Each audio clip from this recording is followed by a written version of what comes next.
Sewer line का गड्ढा खोदते समय दो मजदूर उसमें दब गए। दोनों मजदूरों का शव बरामद कर लिया गया है। 12 घंटे की कड़ी मशक्कत के बाद दोनों शव को बाहर निकाला गया है। एसडीआरएफ और एसईसीएल की टीम लगातार रेस्क्यू कर रही है। निर्मल हमारे साथ जुड़े हैं, उनसे सवाल ये किया जाएगा कि सीवर लाइन का गड्ढा खोदते समय दो मजदूर कैसे दबे। दोनों मजदूरों के शव भी बरामद कर लिए गए हैं। 12 घंटे की कड़ी मशक्कत के बाद दोनों शव को बाहर निकाला गया है। एसडीआरएफ और एसईसीएल की टीम रेस्क्यू कर रही है। नीरज, आप बल्कि निर्मल हमारे साथ जुड़े हुए हैं। निर्मल जायसवाल, ये कैसे हादसा हुआ?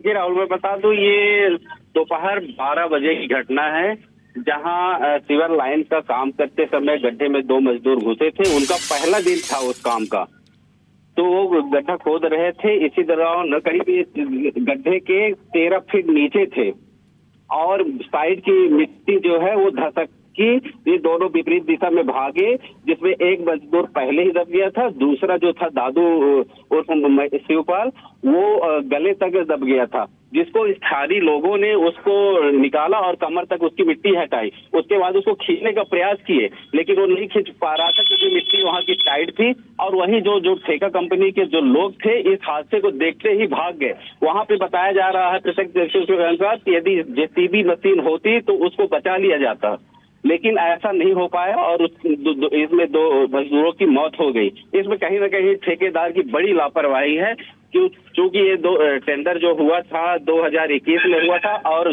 जून 2025 में पूरा करना था, लेकिन उसके बाद भी ये काम पूरा नहीं हुआ और बिना एक्सटेंशन मिले और ना ही तो नगर प्रशासन की तरह से किसी प्रकार का पत्राचार भी नहीं किया गया था। उसके बाद भी ये काम कर रहे थे, जिसका परिणति ये हुआ कि इसमें दो मजदूरों की किस विभाग का काम चल रहा था निर्मल यहाँ पर?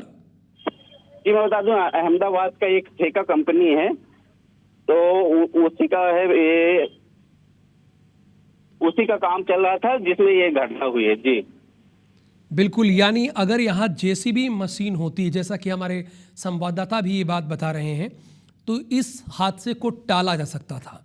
लेकिन जो ठेकेदार की कंपनी है, उसकी बड़ी लापरवाही यहाँ पर देखने को मिली है। धन्यवाद निर्मल इस जानकारी के लिए आपका।